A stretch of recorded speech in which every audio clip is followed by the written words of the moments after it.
Isso aí. E deixa eu ver, pessoal, antes da gente entrar para o nosso tema, eu e a professora Fernanda, a gente já vai se apresentar para vocês. A gente vai, então, hoje discutir vários temas bem interessantes, assim, bem práticos da terapia familiar. Eu só preciso dar uns informes gerais e eu vou ler para vocês a respeito de um curso, tá? Estou pegando o celular aqui para avisar vocês, ó. Então, se programem, é um curso online e se chama Avaliação Psicológica para Cirurgia Bariátrica. Então, quem tiver interesse, depois eu vou colocar o link para inscrição no grupo de vocês do WhatsApp, tá? Aí fala assim, ó, que independente da abordagem clínica, o curso ele tem como objetivo, então, né, discutir questões ligadas à obesidade, implicações psicológicas, indicações cirúrgicas e todo o processo de avaliação psicológica e acompanhamento de pacientes submetidos à cirurgia.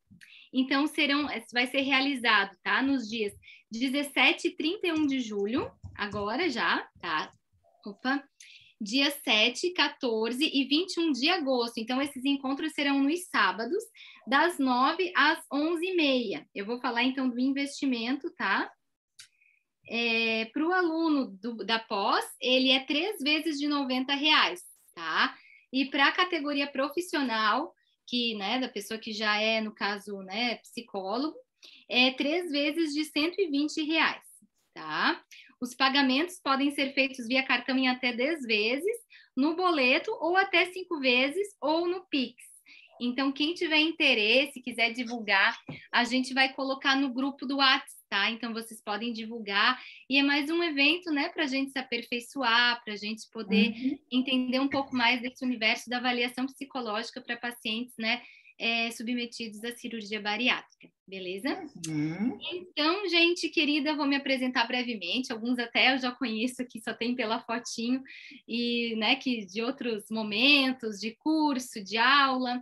Então, eu sou a professora Ana Paula, né? Meu nome é Ana Paula Becker, eu falo aqui de Balneário Camboriú, Santa Catarina. Eu sou psicóloga, então, formada pela Univale em 2012, Universidade do Vale do Itajaí. Fiz meu mestrado e doutorado na Universidade Federal de Santa Catarina, na UFSC. Trabalho com famílias, então minha abordagem, né, clínica é sistêmica. Fiz no Instituto Familiare, realizei o curso ali. Sou professora da graduação na Avantes, que é uma universidade aqui em Balneário Camboriú, e sou professora aqui do Viver, né? Comecei há poucos meses e estou aqui, né, junto com a equipe. Então, um dos focos que eu trabalho é a teoria do apego, que eu pesquisei muito na época da minha tese, né? Tenho muito carinho por essa temática, né, essa teoria. Também sou psicóloga clínica e também trabalhei com alguns assuntos, assim, variados, né, ao decorrer da graduação, né? Por exemplo, religiosidade, espiritualidade, migração, né? A questão, né? O impacto da migração na saúde mental dos indivíduos. E, por fim, né, o mais próximo foi falar, na época da minha tese, sobre os temas de parentalidade e conjugalidade, à luz da teoria do apego. Então, isso é um pouquinho do que eu faço, né, do que eu tenho trabalhado, só para dar uma situada para vocês de onde que eu estou falando, né, qual que é o meu lugar teórico e prático de onde eu estou partindo. E agora eu vou deixar super à vontade a nossa querida professora Maria Fernanda, né, para ela, então, conduzir o restante, então, aí do nosso encontro. Então, fica à vontade, professora. Então, sejamos todos bem-vindos, né? Como que seja bem produtivo para nós, né? E como eu ainda, da outra vez, eu tive uma questão com o Zoom que eu não pude ver os rostos de todos, eu queria pelo menos dar uma olhadinha, se o pessoal puder fazer o favor de abrir a câmera, pelo menos para eu dar, visualizar, e depois tudo bem, fiquem à vontade para fechar, mas eu gostaria muito de ver a carinha, o rostinho de vocês, porque da outra vez eu não consegui. Eu tive um problema ali, eu acabei tendo que ficar só pelo celular e aí eu não tive acesso. Vocês podem fazer isso então, por favor? Para eu começar a minha fala?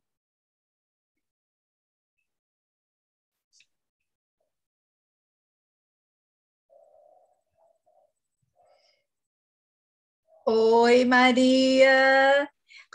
Eli, como é que pronuncia? Pode botar, se eu ficar, coloquem também agora o som um pouquinho, depois a gente fecha. Gabriela, Lani, Ali tá. Elitire. Elitire, prazer, prazer, Lani, prazer, Gabriela. Ah, deixa eu ver onde é que está. Ainda falta a Rose, a Priscila, a Gabriela, a Carla, a Letícia. Ai, não tem câmera. Tá, ok, tá bom, Carla. Uma outra oportunidade eu vejo o seu rostinho também, então. Priscila, e Letícia e Gabriela podem? E Rose, eu estou vendo a foto. Oi, Priscila. Olá, boa tarde. Boa tarde. Letícia também pode? Ah, não pode abrir, ok, tá bom. Gabriela, ok, tá bom então. Rose também, na próxima. E Carla, ainda abre ou não?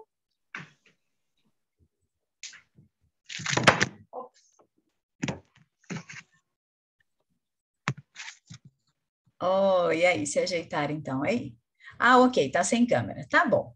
Então vamos bom, como aconteceu comigo da outra vez, que eu não pude ver vocês, né?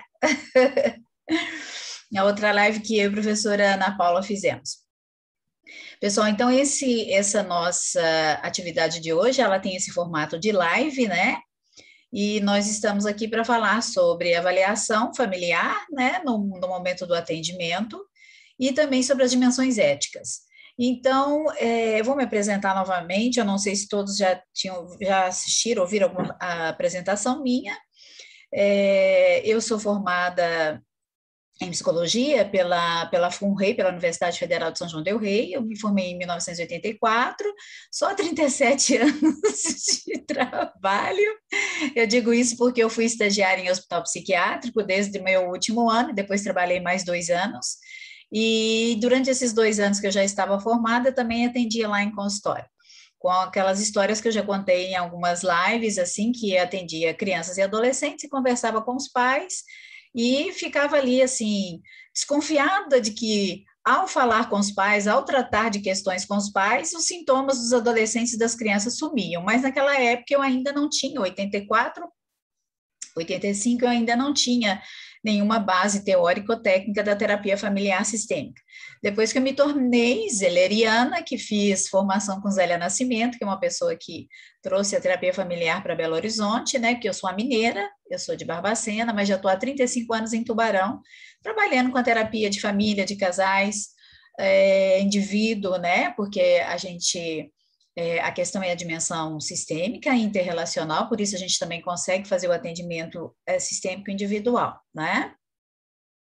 Implantei o curso de psicologia na Unisul, participei do grupo do curso de psicologia da Unibave. Na Unisul eu fiquei de 89 a 2011 e na Unibave de 2009 até 2020. Então, fui supervisora, professora e supervisora de estágio em terapia sistêmica, que eu amo. Então,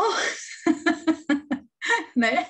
E atualmente eu estou só com consultório e com algumas pós, eu trabalho numa outra pós, de um grupo do Paraná, que é o Grupo Rema, e, por sinal, com essa questão da pandemia, ficou tudo assim meio... eu consegui dar 2 aulas presenciais para eles, fiz a aula de abertura, depois mais uma outra disciplina, e agora eles estão seguindo online como algumas disciplinas e outras eles estão achando melhor fazer presencial. E a Viver também, né, que a professora Viviane trabalhou no curso de psicologia da Unisul também, e aí depois veio me convidar a partir do momento em que eles ampliaram o leque, né, para outras psicologias, né, que não só o psicodrama, para outras formas de abordagem, e aí o pessoal me convidou para integrar nessa formação, né, nessa pós em terapia familiar sistêmica. Deixa eu ver. Ai, do aviso que eu tinha que dar, será que falei, professora Ana Paula? Falei tudo? Falou tudo certinho aqui. Ah, não, é do grupo no final da live, lembra? Para o pessoal. Ah, isso. Então, nós vamos assim, à medida que a gente for falando, vamos fazendo as anotações de vocês. Olha, é como eu falo, sempre falei em sala de aula. Anotem aquilo que a gente for falando e comentando, porque é algo que vai sendo recursivo dentro da gente, né? Vão criando feedbacks já usando assim uns termos aqui do trabalho sistêmico, se torna recursivo à medida em que eu falo, que a professora Ana Paula fala, seja para mim, seja para ela ou para vocês. Então, é legal vocês irem anotando, sempre façam anotações, é muito bom, até porque é um trabalho que ele é neuropsicomotor, então, para a gente assimilar, aprender, a gente consegue fazer isso em diferentes níveis, não só no auditivo, mas também no visual e no motor. Isso, vocês imaginam, já são 3 canais para que as informações entrem. Então, é muito bacana, muito legal que vocês anotem também, né? E aí, no final, vocês coloquem as dúvidas, questões ou contribuições, o que vocês acharem necessário ou que quiserem, ok? Seguimos, então? Seguimos. Então, tá joia. Olha, a gente até pensou, né, professora Ana Paula, assim, em função, assim, até em função do tema, né, a gente pensou, assim, em fazer em forma, assim, até a gente colocando algumas questões e ir conversando sobre elas, né. Então, vamos começar pela parte da avaliação familiar, quer dizer, né, para fazer um atendimento de uma família, de um casal, de um indivíduo, né, o terapeuta sistêmico, ele faz uma avaliação, como proceder, né? E como como é que a gente faz essa avaliação inicial, né? Eu, particularmente, costumo até colocar que eu agendo um primeiro atendimento, aí eu faço tipo uma investigação, uma avaliação, e para que eu tenha liberdade de avaliar se a pessoa tem prontidão para fazer uma terapia sistêmica, se a pessoa foi com a minha cara, ou seja, olha lá a questão do apego, do vínculo, isso é muito importante, né? Simpatizou comigo, não desde isso. Simpatizou comigo, não simpatizou, gostou do meu jeito de fazer ou não e tal. A pessoa tem essa liberdade e eu também, e a gente discute assim: haverá continuidade? Ok, como será? Né? E quem é que vai estar envolvido no que está sendo apresentado, né? Mas, professora Ana Paula, e aí, assim, você faz também, assim, né, mais né? Como é que você também faz nessa questão da avaliação? Então, né, professora Maria Fernanda, bem colocado, acho bem legal, porque conforme tu colocaste para hoje para o pessoal, a gente pensou em fazer uma live, estilo até essas lives do Instagram, sabe, que a gente fazia mais ano passado, mas até hoje continua se fazendo, para fazer esse bate-papo, para ser bem dinâmico com vocês. Claro que a gente está seguindo aí alguns tópicos, né, que é baseado no livro, né? Exato, até porque é um grupo de estudo, então a gente precisa seguir baseado no capítulo, né? Que desculpa eu não falei, é parte 1, capítulo 3. Perfeito, isso mesmo. Então, né, professora Maria Fernanda, sobre a questão, né, da avaliação, é bem bacana isso que tu comentaste, porque o que a gente percebe, o que eu percebo também, é que não tem meio que uma receita de bolo, assim, né? Cada terapeuta familiar, ele faz, né, do seu jeito, né, seguindo aqueles autores que melhor eles se identificam, né? Porque tem várias escolas dentro da abordagem sistêmica. Então, a gente tem modelo comunicacional, modelo estratégico, modelo estrutural, modelo das narrativas, vários, né? O grupo de Milão, né? Isso, exatamente. Então, assim, são várias escolas e nós, enquanto terapeutas, não é que a gente vá se seguir só numa, mas, em geral, tem autores que a gente tem mais afinidade e a gente vai desenvolvendo as nossas práticas muito relacionadas àquela perspectiva teórica. Por isso que quando a gente fala em avaliação familiar, se os terapeutas fazem ou não uma avaliação, eu entendo que sim, que eles fazem sim uma avaliação familiar, né? Mas depende muito de qual terapia familiar que nós estamos falando, que é isso que eu acabei de trazer agora, né? Por exemplo, se a gente for pensar em autores que se baseiam, em terapeutas que se baseiam muito no modelo de Bowen, né? Que vai falar muito da questão da diferenciação, talvez esses terapeutas, eles vão fazer uma avaliação muito precisa, com todo aquele genograma que a gente está acostumado, com as fronteiras, com o fluxograma ali, né? E se a gente for pensar, talvez, num terapeuta familiar mais comportamental, talvez ele vai estar pensando pensando mais em questões mais do comportamento mesmo, em scripts, em checklist, pensando um modelo talvez de anamnese mais focado, mais diretivo. Se a gente estiver falando de terapeutas familiares, talvez da psicanálise, né, que bebe um pouco na fonte também da psicanálise, com esse olhar psicanalítico, vai investigar questões mais inconscientes. Então, tudo depende de qual terapia nós estamos falando dentro das escolas da terapia familiar sistêmica. Se a gente pensar nas abordagens narrativas, que eu gosto muito, eu particularmente, eu me baseio muito em Michael White, né, que ela é mais socioconstrucionista.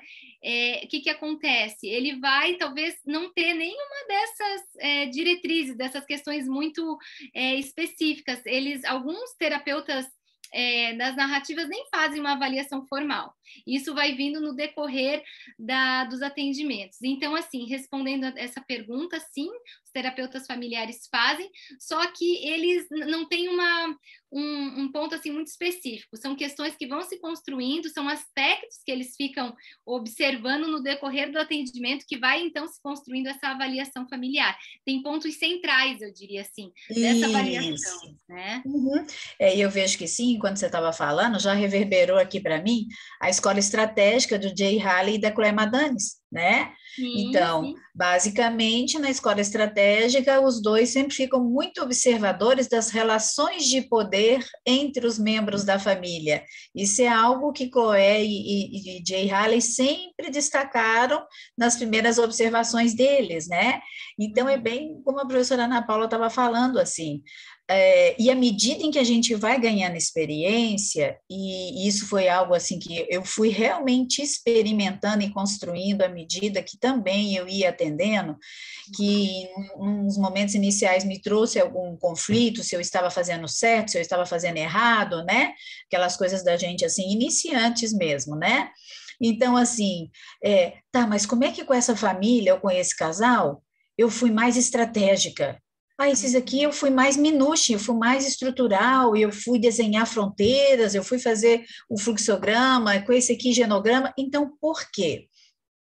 Porque a gente, assim, inclusive na formação, estuda todas essas formas, essas escolas que a gente chama, né, dentro da própria terapia familiar sistêmica, para que a gente tenha mais recursos na manga, né? Porque vocês imaginam, gente, cada casal tem o seu jeito de ser um casal, cada família tem o seu jeito de ser uma família. Então, muitas vezes até, ou vou um pouquinho mais, hein, vou complicar um pouquinho mais, o mesmo casal, a mesma família, na sequência das sessões, eu abro a sala de espera e os encontro de um outro jeito do que da última sessão, percebem? Então, ainda tem tudo isso, porque eu posso ter até organizado em função numa sequência, em função da sessão anterior, e eles chegam ali com novidades, percebe? Então, se tem uma parte que é fundamental, que isso eu aprendi muito com Zélia, aprendi em outras formações que eu fiz, né, que eu fiz no movimento, fiz com Solange Rossetti, com Moisés Groisman, deixa eu ver com quem mais que eu já... E depois, assim, a gente vai fazendo aqueles mini cursos com o pessoal, porque a CATEF foi trazendo também muita gente de fora, e a gente foi fazendo aqueles mini cursos, né? A Edith Timos da Bélgica, por exemplo, foram 2 anos que a gente conseguiu trazer ela, então a gente vai aprofundando. E o que acontece? Então, não é que eu estava me equivocando, né, como eu pensei inicialmente, né, assim, não, é porque a vida se dá em processo e a terapia se dá em processo. Então, é importante que a gente tenha, a gente se aprofunde nos estudos, a gente se dedique às técnicas, a gente aprenda e leia. Eu digo, meus alunos sabem quem foi meus alunos, eu digo, gente, a gente não lê livros, a gente come livros de tanto que lê e tem que ler, né? Então, livros da escola estratégica, livros da escola estrutural, do grupo de Milão, da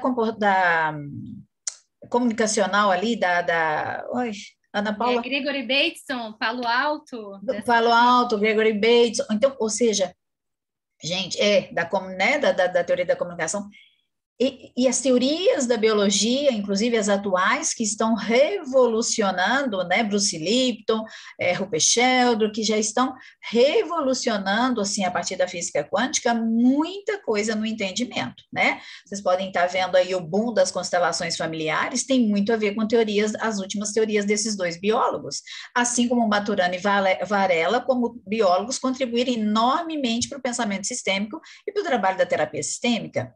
Então, quanto mais a gente estuda, quanto mais a gente aprende, e aprende nos atendimentos também, e vai percebendo que você precisa estruturar e organizar uma avaliação, e muitas vezes, assim, específica a cada caso. Então, muita carta na manga a gente precisa. Desculpa, me alonguei, né? Não, mas a ideia é esse bate-papo mesmo, essa interação, né? E aí eu acho que uma coisa importante que o livro traz nesse capítulo é em relação aos aspectos centrais dessa avaliação, né?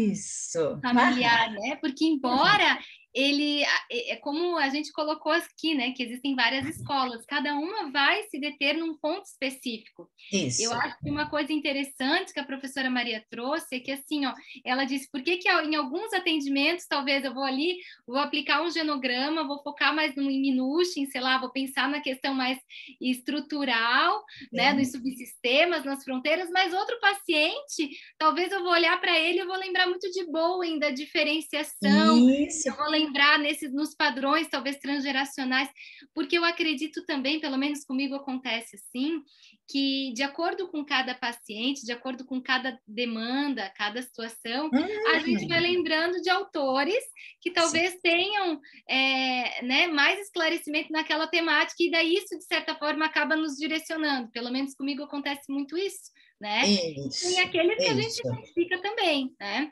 Isso, então, assim, isso. Eu queria comentar, e aí a professora Maria, ela, se quiser, ela complementa também minha fala, né? Porque Joia.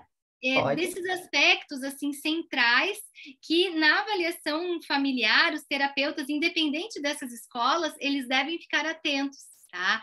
Então, até anotei alguns aqui, no final a gente pode até compartilhar com vocês. Não vou passar em slide, porque a ideia é que seja bem interativo, mas no final, se vocês quiserem, nós fizemos um resumo dessa live no PowerPoint. Só um resumo com todos os tópicos que a gente abordou. Mas, assim, então, um aspecto principal não, mas assim, que é fundamental, digamos, né? Alguns, tá?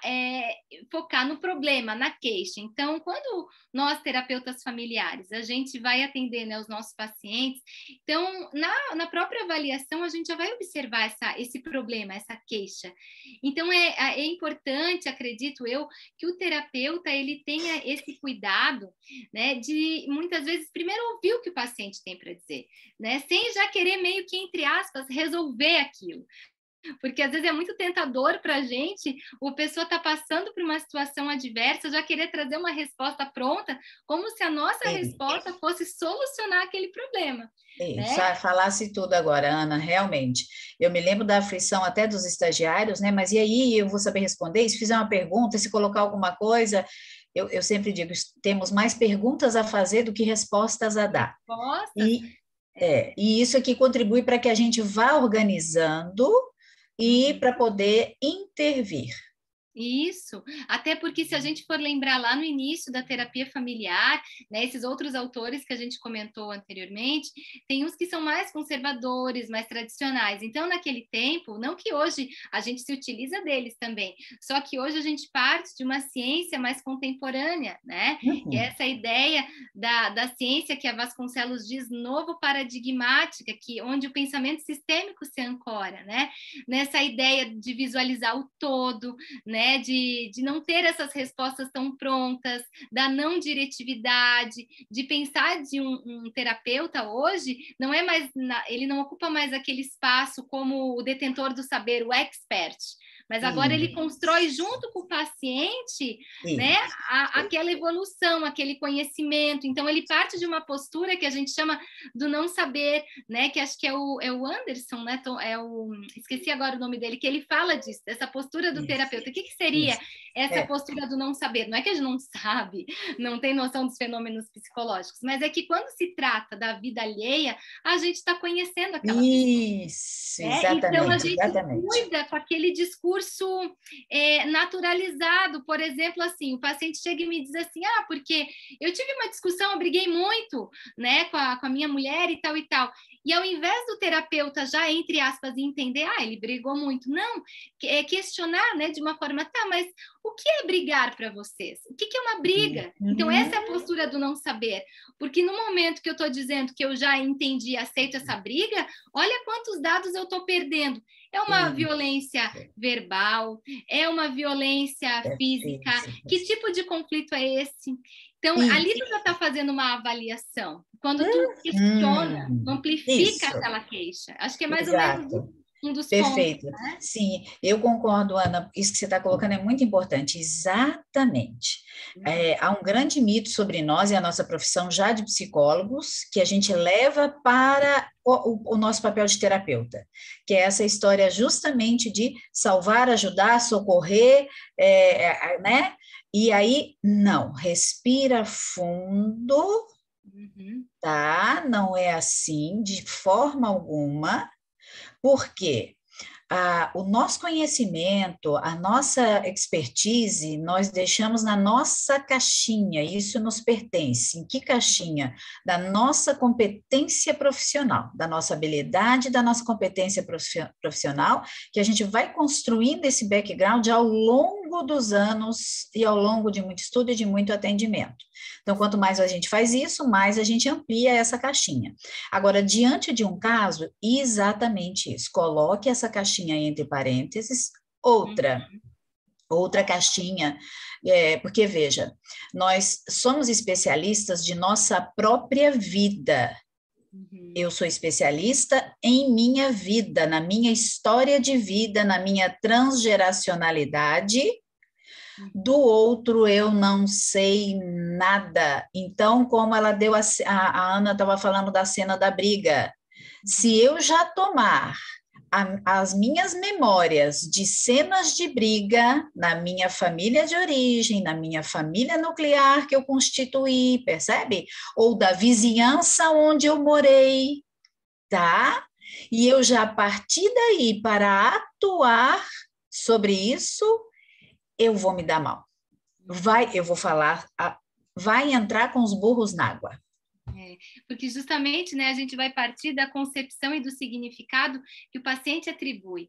E eu acho que tem que partir daí, tem que partir daí. Ele é o especialista da vida dele. Nós somos os especialistas na técnica, na teoria, na intervenção. E a gente ainda tem que saber direitinho onde, como e quando fazer isso. Exato.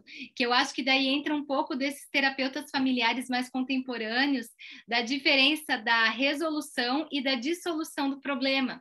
Né? A resolução é justamente isso, né? A gente querer, aquele terapeuta mais expert, mais tradicional de querer resolver, né, o problema, né? A resolução. E a dissolução, ela é uma prática mais contemporânea da terapia familiar. Então, vamos dissolver esse problema, né, entre todos os membros familiares.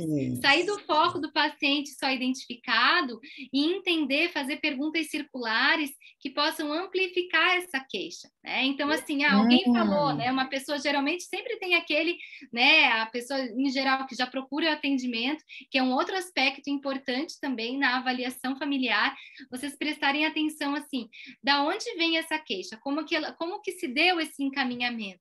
Então, esse encaminhamento foi por quem? Qual que é a função que essa pessoa ocupa na família? Né? E quando essa pessoa traz, dissolver essa queixa para todos os demais. E aí, como que a gente faz isso? Perguntando, né? Então, assim, na sua concepção, como que você entende isso, fulano? O pai, o irmão, né? O filho, a mãe, né? Então, assim, dissolver, porque daí não se centra naquela pessoa, sai dessa perspectiva linear de causa e efeito, porque ele é o problema, né? E traz o problema isolado, o problema é o problema, e a família é a família, né? E aí trabalhar e dividir esse fardo. E aí todo mundo acaba se implicando no processo terapêutico, se responsabilizando mais, né? Sim. Então, acho que é um aspecto importante. Sim. A Zélia, quando nos ensinava sobre isso, ela dizia, vamos ajudar a família a aprender a dividir a batata quente e que cada um carregue o seu pedaço, entende? Que, ou seja, olhe para qual é a minha parte nisso que acontece, né? Então, aí é que está. Trabalhar sistemicamente, ou ser um terapeuta sistêmico, a gente precisa, quer ter uma visão sistêmica, então, ou seja, dentro da interrelacionalidade. Nada é isolado, nada. Ninguém é isolado, está sozinho, vive a vida sozinho, mesmo que no seu discurso diga, e daí o problema é meu, eu não quero que a minha família se envolva, ou a família, mas ele é que busca essas coisas, ele é que faz sempre desse jeito. Não, nós não acreditamos neste conto da carochinha. Isso é conto da carochinha para terapeuta sistêmico, é conversa para boi dormir. Então, ou seja, a gente sabe da corresponsabilidade. Isso pode ainda não estar na consciência deles, e talvez um primeiro movimento de mudança significativa e necessária é tomar essa consciência do envolvimento de todos naquela questão e naquele problema. Isso já terá sido um grande passo terapêutico, talvez em um determinado caso. Exatamente. Né? Então é para vocês verem como a gente vai, bota um pé, tira, bota o outro pé. Bota um pé, tira, coloca o outro pé. Então isso E desculpa te cortar, professora Não, Maria. tranquilo. Desculpa porque eu já te cortei também. Não, estamos... A ideia é essa, né? A gente está sendo bem dinâmica aqui, né? Com vocês nesse bate-papo. Mas, assim, o interessante, eu acho que isso que tu trazes, e é um dos elementos também presentes na avaliação familiar, dos terapeutas familiares, é pensar esse contexto, né? Que é isso que tu trazes, que tudo na sistêmica não é visto de forma isolada, mas tudo está conectado com tudo e com todos. Essa ideia de interconexão. Então, um dos elementos que os autores trazem nesse capítulo é a gente pensar o contexto sistêmico dos nossos pacientes. Então, assim, onde que eles estão inseridos dentro da família, né? Como que se dá a dinâmica e a estrutura, que é outro tópico também na avaliação que a gente deve prestar atenção, né? Como é que são as relações intrafamiliares, relações entre os membros familiares. Qual que é a função de cada membro?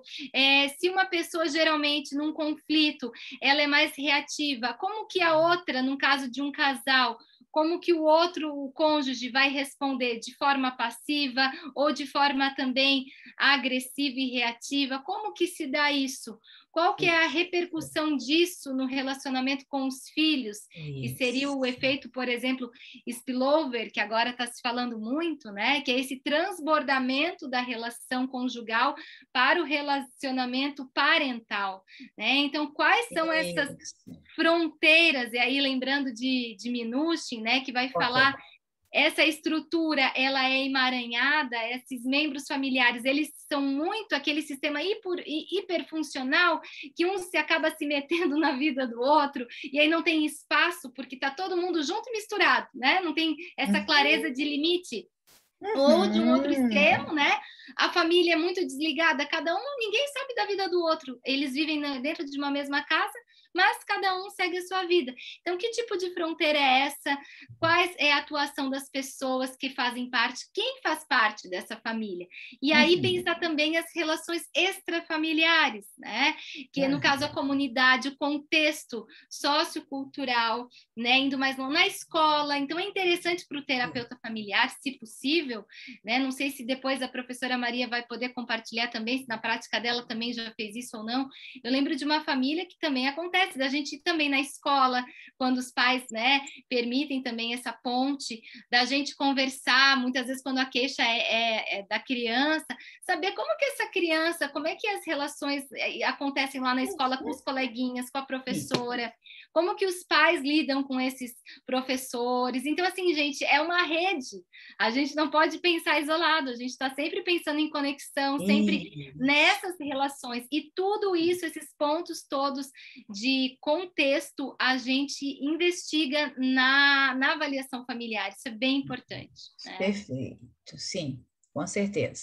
Sim, sim, na minha experiência também, é claro, por isso, porque a percepção nossa é de interconexão.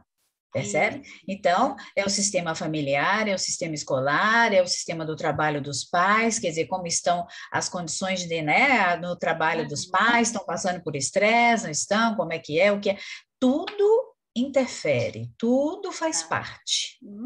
Então, desculpa, pode seguir. Não, é só para complementar, eu gosto de, às vezes, dar umas, por exemplo, assim, ó, no pensamento linear, a preposição que se trabalhava era ou, né? No pensamento circular, né, ou sistêmico, a preposição é e.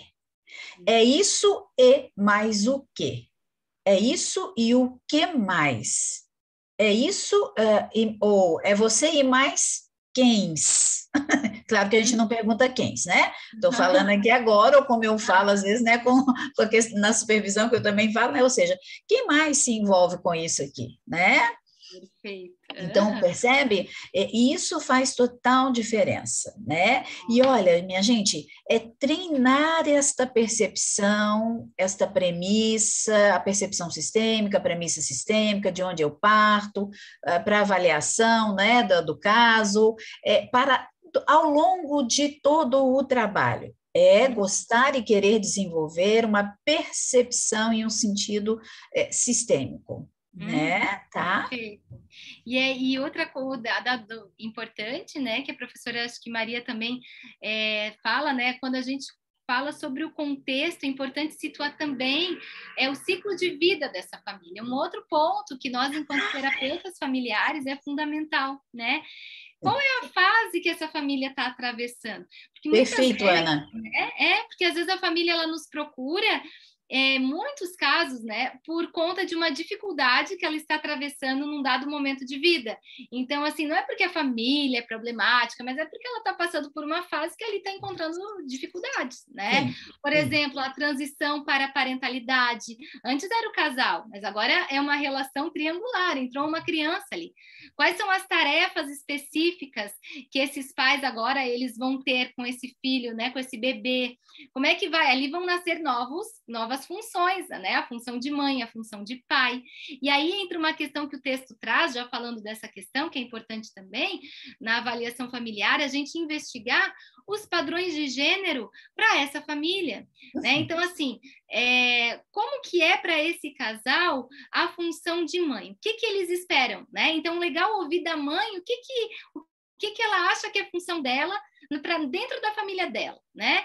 Então, talvez ela diga, a minha função como mãe é cuidar dos meus filhos, é cuidar da casa, é isso, ou não, mas é cuidar da casa, mas também é trabalhar. E o que ela espera do marido? Será que ela espera também que o homem seja só o provedor ou não? Que hoje em dia isso modificou totalmente, né? Mas como que é para aquela família? Então, a gente deixar as nossas crenças e valores de lado e olhar para aquela família, né? E saber assim, para aquela família, aquele padrão está sendo bom? Está funcionando bem? Essa é a nossa questão, né? Não nos cabe, enquanto terapeutas, intervir e dizer assim, não, mas agora o homem tem que ser dessa forma, a mulher dessa, ou em famílias homoafetivas, tanto faz, né? Porque a função é a função, né? Independente do arranjo familiar, mas pensar como que eles significam. Será que existe alguém nessa família que está se sentindo lesado? Do tipo assim, poxa, tem muitas mulheres que às vezes chegam no consultório para mim e dizem, estou muito cansada, porque eu tenho que dar conta das crianças, né? Eu trabalho fora e tal, ele também trabalha, só que a função dos filhos ainda fica comigo. Então, assim, que seja um espaço na terapia familiar de dividir, né, esse fardo e esclarecer esses padrões de gênero para aquela família. Então, isso é muito importante a gente investigar também, né? Então, o ciclo de vida, as questões de gênero, né? Então, tudo isso é muito importante, né? Saber qual a fase e os padrões transgeracionais também, né? Isso a gente vai vendo no decorrer, mas assim, como que é para aquela família ser mãe, né? Ou ser pai? E aí eles vão trazer histórias lá de trás. Muitos vão falar, mas a minha avó fazia daquele jeito, mas eu sou assim por conta de uma lealdade familiar. E se eu fizer diferente, talvez eu vou estar sendo desleal. Então, eu tenho que seguir aquele script. Claro que eles não têm consciência muitas vezes disso. Isso a gente que avalia depois, né? Mas, enfim, professora Maria, eu falei de vários aspectos, assim, que a gente vai fazendo, né? No dia a dia da clínica, né? E acho que o que você colocou aspectos centrais. Essa do ciclo de vida é fundamental, porque da mesma forma que o indivíduo segue seus estágios, a família também segue, exatamente. É só um casal e depois se torna a família com a chegada do primeiro filho. E é isso, porque psiquicamente, quando você fala assim do ponto da transgeracionalidade, automaticamente os pais são remetidos para os filhos que eles foram e os pais que eles tiveram, né? E aí a gente vai chegar também na relação dos avós ou dos bisavós daquela criança também, né? Com os avós e dos avós com os pais. Então, assim, no mínimo, a gente está sempre avaliando 3 gerações, né? Então, principalmente se essas questões assim, né? Também na hora por exemplo, se vai atender um adolescente também, como é que fica, né? Tá, então eu vou atender individualmente, e aí como é que fica? Ai, acho que eu já estou entrando na minha parte, não, Ana? Será? Sem problema, vamos falando também, já falei de vários pontos, porque são todos tópicos do capítulo, e a ideia sabe o que é? Eu e Ana nos damos bem ainda fazendo isso, né? Mas é porque, assim, vai remetendo, vai dando aquela recursividade, a gente começa a fazer as relacionalidades e interrelacionalidades, quando vê, começa a puxar, né? Claro, tá tudo interligado. Então, por exemplo, até no caso de estar atendendo um adolescente, particularmente na minha experiência e com quem eu fiz minhas formações, e eu sigo dessa forma porque eu vejo que é coerente, o adolescente em processo de diferenciação da sua família de origem cabe perfeitamente ser atendido individualmente, né? Sendo que eu deixo aberto que a qualquer momento que surja questões que estejam, que envolvam a relação dele com os irmãos ou com os pais e tal, vai ficar em aberto fazer uma sessão de família. Então, eu deixo isso claro desde o início, né? Agora, nos casos das dependências químicas, não atendo individualmente, atendo em família e com a família. Claro, ou Maria Fernanda, não. Pode acontecer de eu fazer uma sessão individual com a pessoa, posso, seja porque eu acho pertinente, seja porque a pessoa peça, o adolescente peça, ou o jovem peça, mas veja, dependência, aonde há um dependente, a codependência, ele não é o único dependente na família.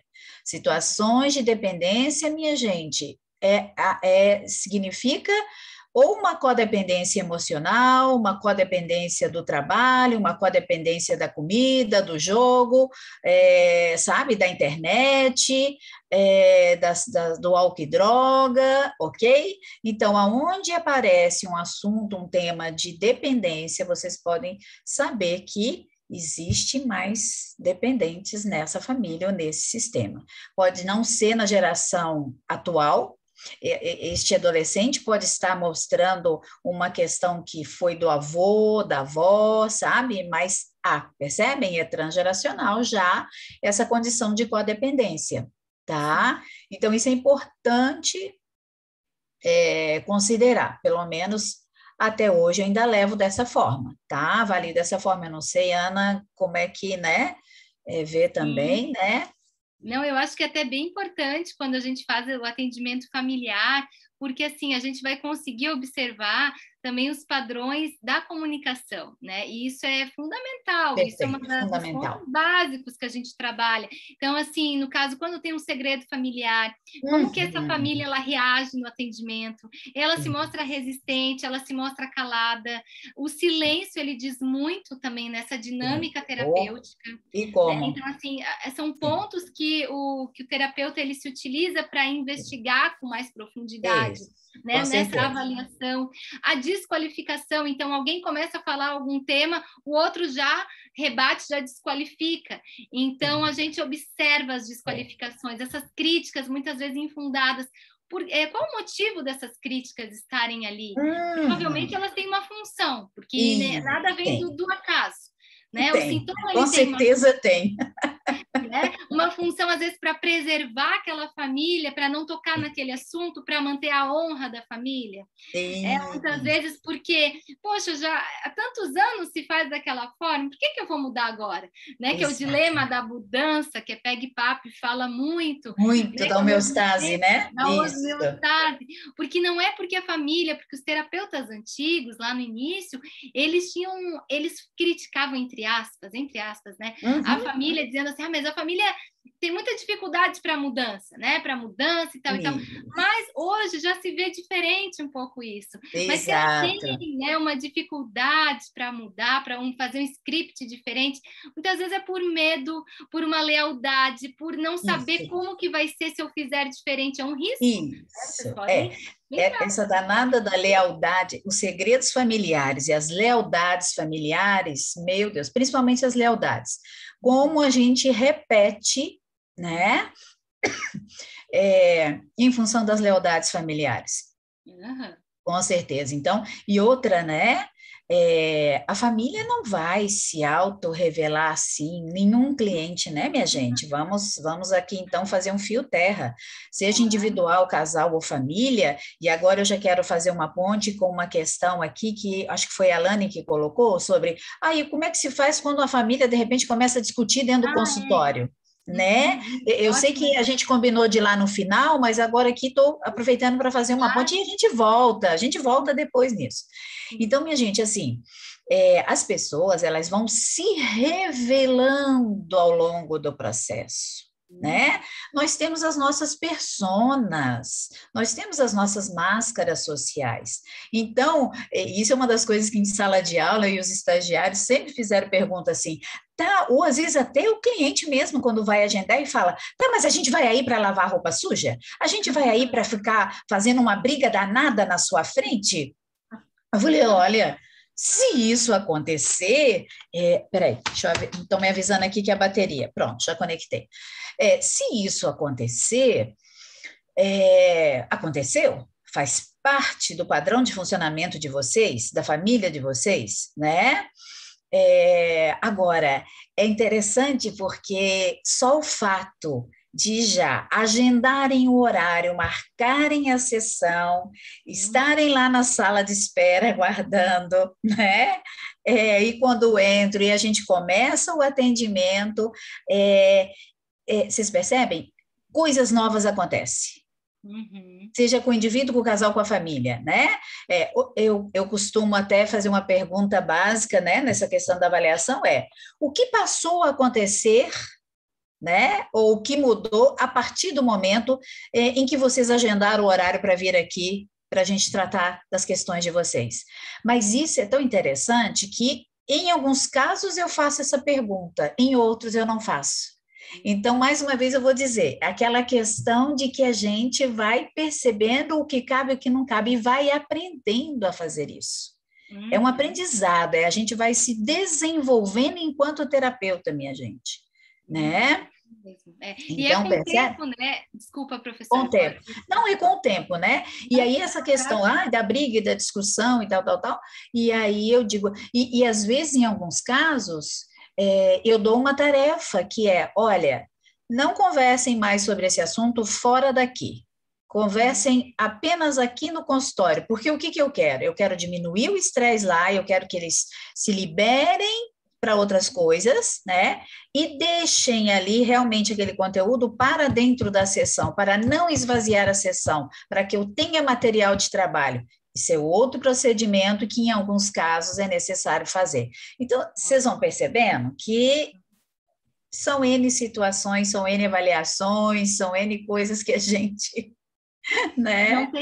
Não tem uma resposta pronta, né? Pronta. Porque são coisas assim que a gente na hora vai desenvolvendo, né? Uma das coisas que já me aconteceu também, que eu acho que alguns alunos ficam um pouco temerosos, ou a pessoa que é recém se forma, e eu também tinha, né? Uma insegurança assim, ai meu Deus, mas se eles começarem a brigar na minha frente, o que eu vou fazer? Aí uma vez aconteceu, aí eu falei assim, né, pro casal, eu disse assim, olha, se usa do humor também, claro que dependente de cada pessoa, né, gente? Eu tô falando aqui do meu Ah, jeito o humor de é ser. ótimo, metáfora, humor, letras de Metáfora, músicas, tudo. poesia, são E ótimos. aí vai muito da nossa, também do self do terapeuta, daquilo que nós Isso, somos enquanto ser humano, né? Então, se eu sou uma pessoa mais tagarela, mais assim, sabe, mais descontraída, eu vou usar isso também como um isso. recurso terapêutico. Eu estou usando a Bem minha lembrado, forma, Ana, né? Não bem estou seguindo um lembrado. script certinho, estou usando o meu jeito de ser. Então, eu lembro que eu falei para eles assim, eu disse, olha, gente, vocês já me mostraram uma coisa que vocês sabem brigar, e vocês sabem brigar muito bem. Eu disse, Ótimo. já me mostraram isso. E agora eu gostaria de saber, então, além de brigar, né, o que a gente pode fazer para, né, para Isso. aproveitar esse encontro aqui, né? A briga já Perfeito. aconteceu, Nossa, sabe? Aí dá uma perfeito. descontraída. 10 com estrelinha, Ana. Ótimo, perfeito. Exatamente. E o que foi que você fez que é fundamental? Você conseguiu, nesse momento, se despir das suas crenças, olha só, e valores, e qualificou a discussão deles. Olha, vocês estão me mostrando que sabem brigar. O que mais sabem fazer além de brigar? Ou o que mais vamos poder fazer, então, aqui durante o atendimento, além de vocês brigarem? Para o que mais a gente vai olhar e vai ver? Isso, perfeito, exato. O trabalho sistêmico, ele é isso, é um trabalho de co-construção. Não há receita pronta, né? Então, aí, quanto mais, por exemplo, a gente faz, inclusive, supervisão de grupo, que a gente vê os casos dos outros colegas, os colegas vêm dos nossos, como a gente vai aprendendo, né, a desenvolver essa co-construção nos grupos de supervisão clínica. É fantástico, né?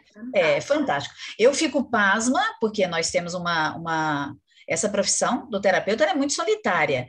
A pessoa que vai fazendo o seu trabalho sozinho, isolado, né? Talvez faça até uma terapia pessoal, que eu acho que é fundamental, né? Não deveria, talvez faça. Tem que fazer. Mas aí é um outro assunto da dimensão ética que a gente vai entrar daqui a pouco, né? E grupo de supervisão, meu Deus do céu, é muito legal, porque se pode combinar coisas para se estudar, para se aprofundar, e um supervisiona, né? A gente troca as supervisões para o caso de um e de outro, porque nós não somos todos poderosos, nós não temos condições de dimensionar, de enxergar, de escutar, de ver, de perceber, de sentir de tudo aquilo que os clientes trazem. Exatamente. Então, a supervisão clínica ajuda demais, é fantástico. É ótimo. Eu acho, exatamente assim, né? Então, acho que são todas essas questões que a gente tem trazido hoje, né? Sei que a gente está chegando ao finalzinho do nosso encontro.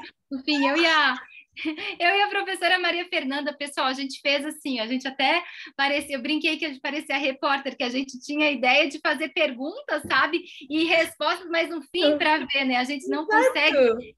É tão natural essa nossa forma sistêmica de ser, né, que os assuntos eles vão se entrelaçando sem aquele script rígido, né? Exato. Mas todos esses pontos que a gente trouxe para vocês hoje, que são exemplos, assim, eles estão, então, desde a página 84, se não me falha a memória, até ou é 84, depois a gente confirma para vocês, tá? Eu acho que é até a 91, tá? Se não me engano, é isso. Que vocês podem conferir, depois eu passo a referência no grupo do WhatsApp, que vocês estão inseridos lá. Mas a professora Maria, ela trouxe aspectos muito importantes quanto a essa dimensão ética, né? Que eu acho que essa importância da supervisão, a importância do psicólogo, ele trabalhar o seu self, as suas questões, para não acabar se misturando com os problemas dos pacientes ou levando também isso para as suas relações. Então, isso tudo mostra que justamente nós não somos super-heroínas, né? Super-heróis. A gente está se construindo sempre. Então, é muito importante a gente ter esse cuidado, né? Esse cuidado ético, né? Isso, é. Então, eu vejo que dentro da dimensão ética, acho que o primeiro passo é assim, a premissa, o ponto de partida precisa ser da percepção sistêmica. Se você se dispõe a prestar um serviço de terapia sistêmica, a sua premissa de partida tem que ser sistêmica, tem que ser relacional sistêmica, né? Você tem que entender que é na interrelacionalidade que a vida acontece. Essa é uma premissa básica. né? Exatamente. A outra é, eu preciso aprender a avaliar a minha potência real como pessoa e como profissional e como terapeuta. Aonde eu acho que eu sou impotente, aonde eu acho que eu corro o risco de ser prepotente. E isso tanto no pessoal quanto no meu conhecimento, no meu profissional.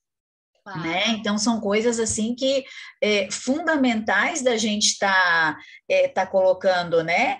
E ao ficar, por exemplo, ciente de alguma limitação nossa, alguma dificuldade, seja pessoal ou profissional, técnica, eu ou encerro ou encaminho, né? Ou antes disso, eu posso tentar, eu posso ir numa supervisão clínica para ver o que eu amplio de visão sobre aquilo dali e o que é meu que está ali, que está fazendo com que eu fique patinando com esse caso, com esse trabalho, né? E se eu ver que realmente não há condição, nem pessoal, nem técnica, né? Nem por experiência, nem por aprendizagem que eu tenha, nem nada disso. Então, eu vou encaminhar, né? E tem que dizer por que eu estou encaminhando, né? Então, essa dimensão ética, eu vejo que ela é necessária, que a gente, então, saiba, assim, se eu ofereço tal serviço, né, eu preciso ser coerente, né, com aquilo que eu estou oferecendo. Então, mesmo num atendimento individual, dentro da dimensão ética, eu vejo aquele indivíduo dentro das suas interrelações.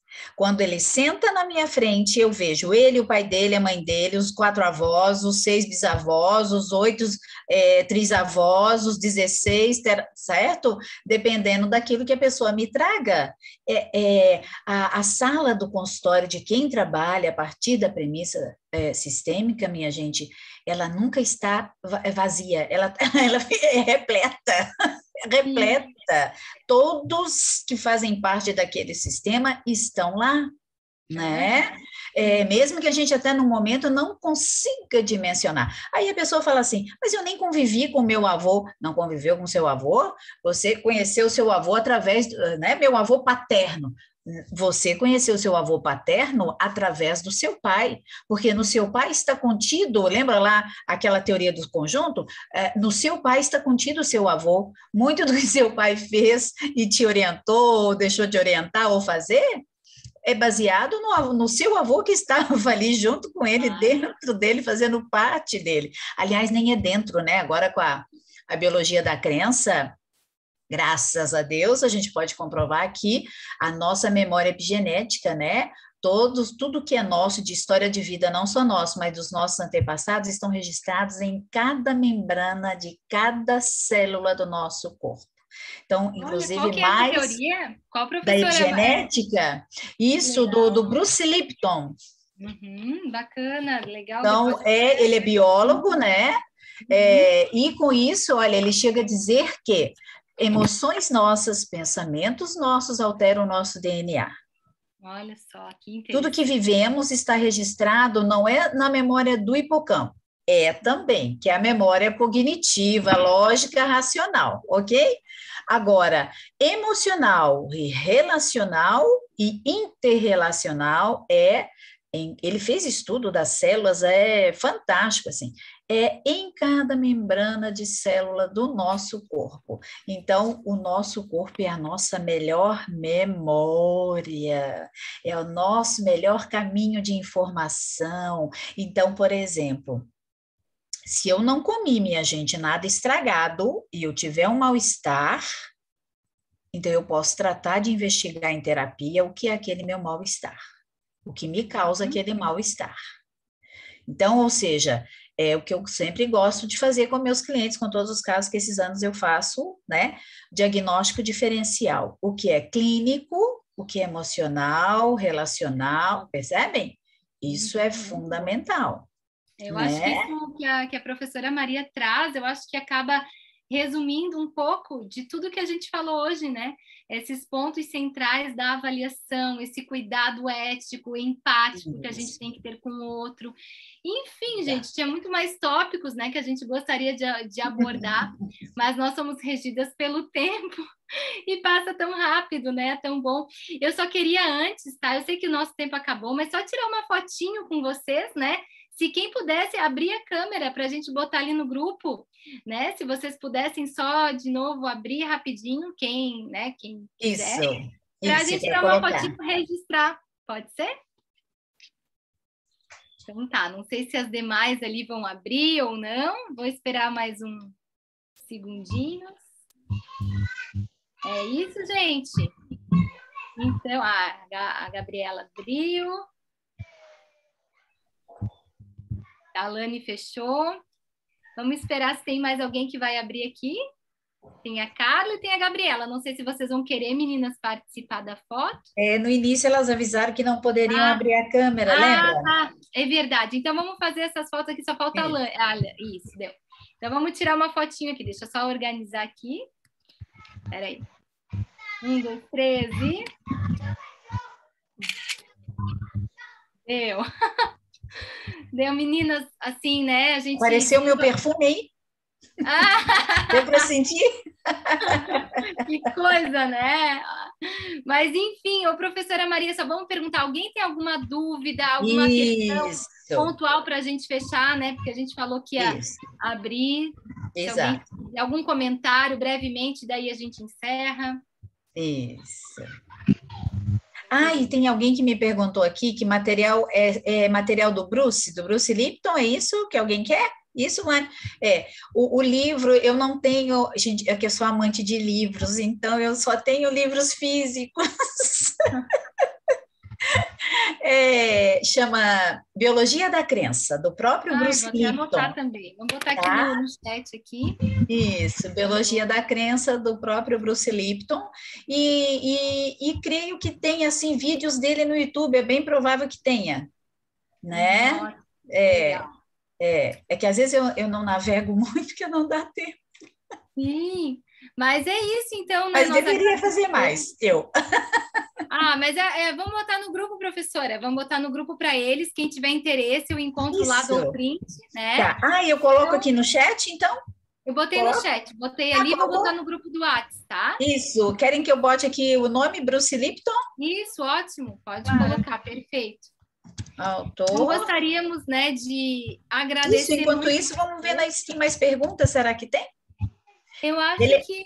não, acho que já foram respondidas, né, das práticas da narrativa do Michael White. A Alane colocou que ama, eu também amo, eu acho ele ótimo. Tem um livro dele aqui, ó, vou botar depois no grupo, ó, esse aqui, ó. Eu amo esse livro aqui, conhece? Ele é muito bom. Ana, esse aí é de que ano do Michael White? Muito bom. Esse livro, vamos ver, ele não é tão... É 2012, a primeira edição. Por isso! Eu vou atrás dele também. Eu acho ele muito bom, adoro, né, as técnicas todas. Enfim. Depois, manda para mim ali no WhatsApp, ali. Vou colocar sim. Gente, foi um prazer, meninas, estar com vocês. A gente espera que tenha sido, né, que tenha contribuído, que tenha sido bacana. Enfim, a gente está sempre aprendendo umas com as outras, né? Fica aí a nossa disponibilidade, que precisarem de nós, falar conosco ali no grupo, ter nosso contato. E é isso. Fica o convite também para quem quiser conhecer mais da Viver, fazer uma pós em sistêmica, enfim, conhecer as atividades. Tá? São muito, muito bem-vindas. Isso. E desejamos aqui... Oi? Não, e aí você só vai ver para mim ali, porque é nesse grupo aqui, né, que a Jaque vai incluir, né? Ela vai ser incluída no grupo ali. Eu não estou incluída, porque até para vocês poderem entrar em contato, né? Isso, exatamente. Eu vou colocar o teu e-mail também ali para eles. Joia. Obrigada, Ana. Gratidão, querida. Gratidão a todas. Quero agradecer a professora Maria também, né, pelo nosso bate-papo, foi muito bom. A gente também. Muita troca, isso faz toda a diferença, né? Isso é muito bom. Toda, com certeza. Então tá, meninas, um ótimo sábado para vocês, tá? Tudo de bom, estamos à disposição e até a próxima live, tá? Sigam aí acompanhando as atividades. Tchau. Muito obrigada, viu?